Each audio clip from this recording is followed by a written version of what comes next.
Seriously? Seriously? Seriously? Non.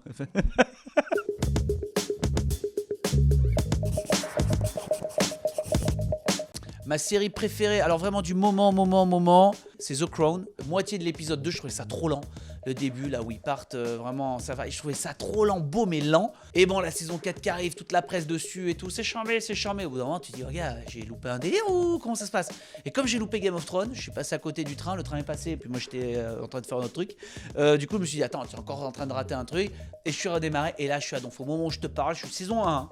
Mais je suis à fond, je trouve ça magnifique, je trouve ça très bien. Et Roy, la comédienne, Claire Foy, ouais, oh là là, vraiment incroyable. Donc je me régale. Et puis ma mère a grandi, où elle a été folle de, de Buckingham Palace. Genre William et Harry, pour elle, c'est ses deux autres enfants, quoi.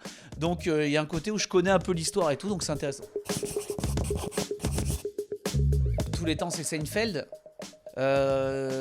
Enchaîné avec un petit Curb Your Enthusiasm, même si l'arche narrative est toujours un peu la même. Mais en tout cas, là maintenant, ça peut pas détrôner Seinfeld. Mais Mrs. Maisel, c'est pour moi juste en dessous, mais je peux rien mettre au-dessus de Seinfeld. Mais Mrs. Maisel, c'est fantastique de beauté, de marrant, mais ça mourir de rire, c'est génial.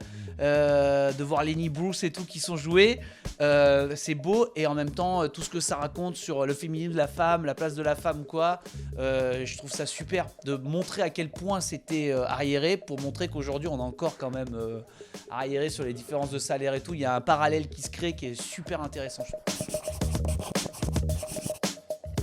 Fleabag, c'est un vide, je peux pas comment dire, j'ai l'impression d'avoir perdu vraiment un proche. Là, je redémarre sur Amazon du début. Je suis à la déjà fin de saison 1 et donc je la reconsomme pour la deuxième fois. C'est du génie, quoi. Sur la société, sur la façon de dire, comme ça, génial. Une fille héroïne qui parle autant de cul et tout, je trouve ça génial, quoi.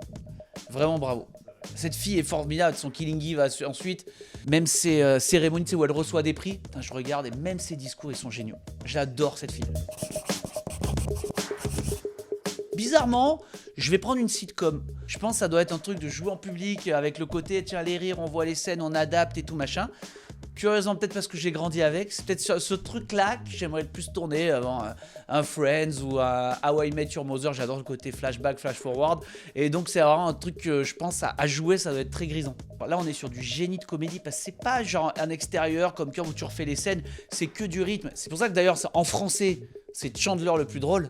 Mais en VO, c'est David Schwimmer le plus drôle. Parce que c'est lui qui a le rythme de la comédie. C'est un avion. Un avion. At first, I was like, ah! Que je kiffe en ce moment, peut-être pas. Mais après, mon pote, moi, j'ai adoré les Beverly Hills. J'ai adoré les Melrose Place. J'ai adoré tout ça. Même Pacific Blue. Tu te rappelles de Pacific Blue? Pacific Blue, ils se sont dit, bon, on a fait Alerte à Malibu. Donc, on avait des filles en maillot de bain moulant. Comment on peut avoir des filles en moulant qui font du sport? Bah, vélo, les gars. T'as fait vélo, Michel? À vélo? Elles font comme ça, vélo. Ouais, Pacific Blue, bam. Et Pacific Blue est né comme ça. De comment on peut mettre des filles au ralenti en train de faire du sport. On a fait la course à pied sur la plage, la natation. Il nous reste le vélo, on l'a pas fait. Pacific Blue.